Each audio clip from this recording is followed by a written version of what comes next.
之前有，但是我是第一次到就是台湾足球场，很好玩，很有趣。对，而且我之前在棒球场都是看白天的，白天的，对，下午就是不是晚上，所以还蛮特别。晚上的球场很美。台湾球场看到蛮多球迷什么样的感觉？就是开球前会很紧张吗？还是？我开始很紧张啊，虽然不是第一次，但是还是很紧张。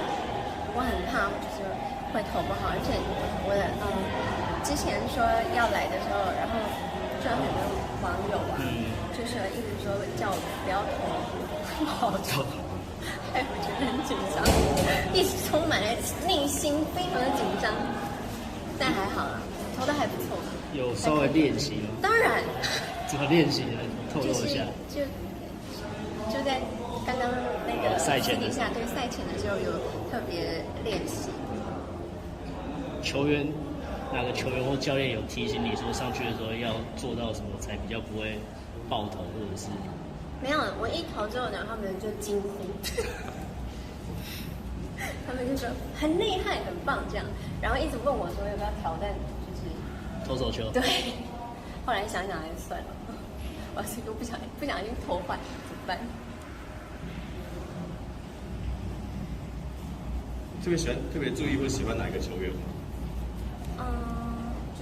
就都看这样。觉得站上去的视野怎么样？因为毕竟可能之前都在场边，观众席看的话，视野很好哎，对啊，就很比我想的还要更宽阔。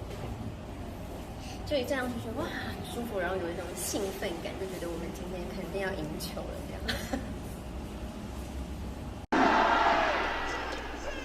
哇，这球扎实，结果被李一拳给直接接进了手套里面。哇，这球扎实，结果被李一拳给直接接进了手套里面。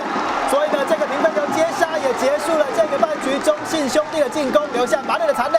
李一拳今天2次的面对张志豪的强劲的这个平飞球或者是滚地球，他都能够顺利的给掌握下来。所以目前在场上呢，比数维持着5-1，富邦悍将4分领先。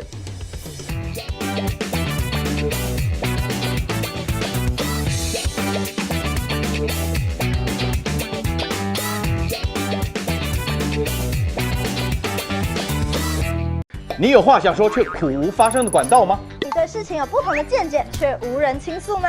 年轻学子们站出来，说出你们的想法，让我们听听年轻人的心声。闹辩风下强力征求学生辨识，只要你敢说，我们就敢要。赶紧拍摄影片，然后发送到我们以下的信箱，就会有专人跟你联系。还有，别忘了订阅我们闹辩风向的 YT 频道，按赞，开启小铃铛，就不会错过我们精彩的辩论哦。各位朋友，闹辩风向，敢嘴就来辩。